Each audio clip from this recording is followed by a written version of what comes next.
First topic of consideration is the fact that there's something called range fraud.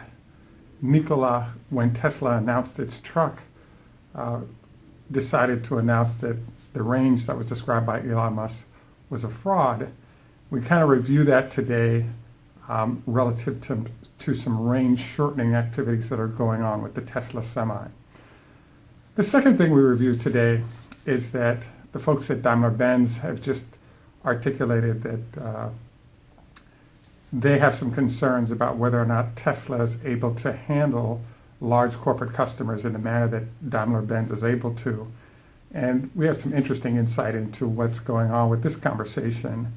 And then finally, we do our usual, where's the stock now, given that we're heading close to earnings, etc. This is Greg for Tesla Fan Insight. Thanks once again for joining us. Wanted to thank all of our Patreon supporters, as well as those of you who have subscribed. It's much appreciated.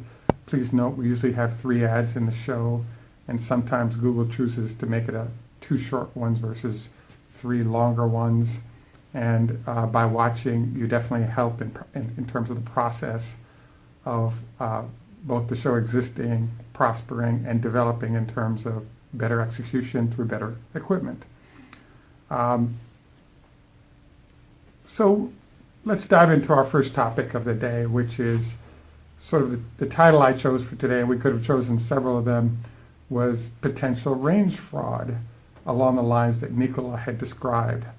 So as you all may recall, in November of 2017, when Elon Musk announced the 500-mile range of the truck, the folks at Nikola indicated that that range performance was under some very ideal conditions, which had to exist for the truck to successfully execute that range. And I thought it was really interesting because, Elon Musk didn't follow up with a comment on it. He just indicated the 500-mile range was the target and the plan. And there's been very little information about the truck, so it's really being garnered by folks like myself and others doing some work in this capacity. So the thing I wanted to cover today is the fact that, as you'll notice, both of the semi-trucks are concentrated on movements between Los Angeles and the Fremont headquarters of Elon Musk. And the question was, why is that? So the other note on this is that even though Elon started getting orders for the truck when they announced in November of 2017, those trucks didn't go and visit Midwest potential clients or new clients until August of this past year. And we believe we actually have the answer to that, and that is that I'll call it the 175 rule. So it turns out that in order for that truck to move around, it really needs superchargers to not have to sit there for 1 or 2 days in charging. The problem the truck has is that each of the supercharger stations are 175 miles apart. So if you, in theory, the silver truck range was in that 300-mile range that was discussed by the engineers, the problem you run into is if you make those runs during the summer, the battery conditioning process doesn't wipe out so much mileage that you can't make it between the charging stations. So sort of to cover this a little bit more in depth, as you all know, the battery typically consumes between 10 and 11% of its power capabilities in the conditioning process. So while it's conditioning itself during the summer or warmer months, this is not a problem. The problem you kind of run into, though, is what happens when you enter the winter months, where the consumption of battery capability could run anywhere from 20 to 40% of the capability of the battery as it conditions itself, meaning that the chemical reaction needed to produce electricity has a range of temperatures that it prefers to operate in. And the challenge that pops up is that if you have a truck that's moving, it has 300-mile range, and in theory, 100 mile of that range is consumed by the conditioning of the battery process, you now run into this huge problem, which is, can you make it between the charging facilities? And the answer is probably, but what if you have some other issues pop up, like, you're using electricity within the vehicle, in the computer screens, etc., or something unexpectedly consumes more power than expected. You don't have the luxury of changing where this vehicle would be charged, and it would look really bad to have the vehicle towed between locations as a backup plan. Hence, the solution is to be careful with the 175 rule, which in the case of the Tesla Semi means that you simply make sure there's plenty of range with the vehicle in between charging locations. So to follow on with this analysis, if you look at the latest announcement from TCI, which has ordered 50 of the trucks, TCI is a leasing company that's based in the greater Los Angeles area. They just showed photos of the truck visiting over the last couple of days so that customers could take a look at the truck. You'll notice that the concentration of where the trucks are operating is typically Los Angeles right now, or at the furthest north going to Fremont. These trucks are not crossing the Sierra Mountains to get between the Fremont factory and the Gigafactory, and we believe it's a very clear reason, and the clear reason is once you go into those mountains, the colder it gets in the mountains, particularly at those high elevations, you have a truck potentially that runs out of power in those mountains, and there's no Gigafactory or a supercharger facility available to charge it up. So in California, we still have another month and a half, maybe 2 to go for the winter months, after which I start to expect to see photos once again of trucks moving between the Fremont plant and the Gigafactory. Until then, most, if not all, the photos that we'll see will be transitions between the Fremont plant and the Los Angeles headquarters of the design facility of Tesla. So I thought this was kind of an interesting phenomenon because, what is the real range of the vehicle given that these issues when the temperatures are perhaps at freezing and then the further below freezing they get, the shorter the range becomes. So to some extent, one could make the argument that the folks at Nikola and their argument about the inability of the truck to operate in the ranges that was described by Tesla may or may not be accurate. The next thing I wanted to cover today is, as you recall, Martin Daum recently made some comments regarding it'll be fun to watch Tesla try to deal with customers globally as they move to electric trucks because they simply don't have the infrastructure. So I thought these comments were really interesting because we typically get into what Daimler is saying about Tesla and why.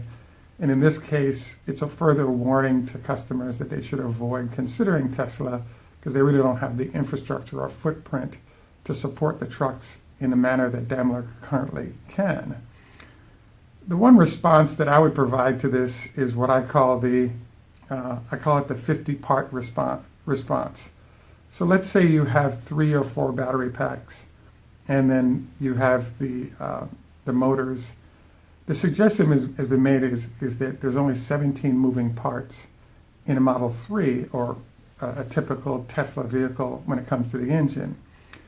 So what this tends to mean then is that because there are so few moving parts versus a 2000 and ICE vehicle, most, if not all, the customers that have just ordered have their own repair facilities, and it's simply a matter of Tesla sending them those 17 parts, and if something breaks or needs to be replaced, it can be done fairly quickly by the folks in that area.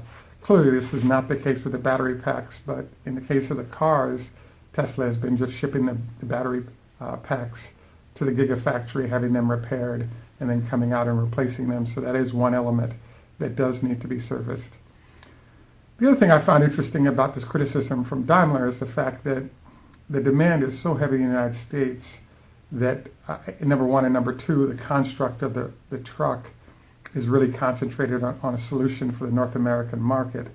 that there really hasn't been any need to aggressively go after international customers, which I think is where Daimler really shows its strength in terms of relationship with customers and facilities to service those customers.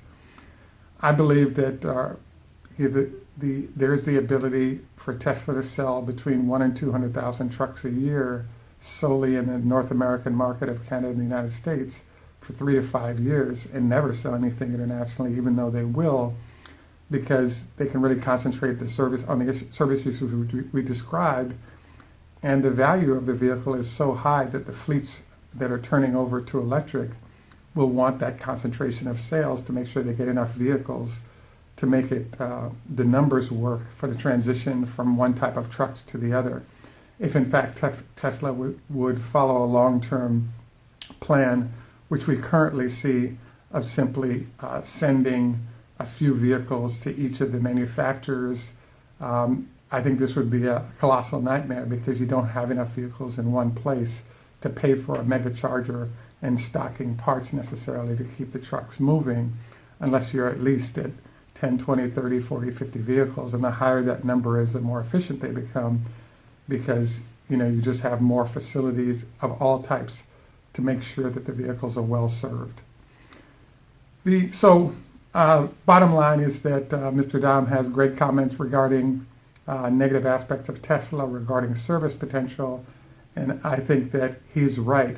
If in fact Tesla was building an ICE vehicle similar to Daimler, the global repair fleet that Daimler has puts them at a competitive advantage against companies trying to compete with them with the same type of vehicle. The issue, though, is once we transition to electric, it becomes very easy for large fleets and medium-sized fleets to put a mega charger in and stock the few parts necessary that the truck might need in order to be viable and working. The next thing that we typically cover as a closeout is kind of looking at where we are on Tesla's stock price and where we think things are going. I'm always fascinated by my loyal viewers because many folks will highlight when we're completely wrong about some statement that we've made, but we similarly don't get your completely right comments when the comments are valid or accurate. In this case, what we wanted to suggest is that Tesla is in a great position right now in every way. Earnings are going to come out, and not only do the earnings impact what the stock is going to be doing, but the orders, we're going to find out from Europe, a number of orders between the attitude of seasoned institutional investors relative to buying the stock, even on somewhat light numbers on revenue, whereas the hedge funds are aggressively trying to sell or short the stock with the same exact numbers coming out. So exciting times for Tesla stock, definitely worth the time to keep an eye on. I think an excellent time to look at the options. A nice straddle position here I think could be very lucrative. The final note I wanted to make is we typically have a discussion focused on health strategies. I'm about to do my 20 leg lifts per leg with a 5-pound weight, as we've discussed. Encourage you to make sure you don't go to bed within 2 hours of eating to avoid acid indigestion and potential cancer from doing so. We look forward to our next dialogue. We'll be covering some of what Bob Lutz has indicated is a problem with Tesla and its potential bankruptcy as a fun topic that we typically enjoy doing more of. This is Greg for Tesla Fan Insight. Please remember to like and subscribe. We could definitely use Patreon support if you would. Have a great day. Thanks for your support, and bye for now.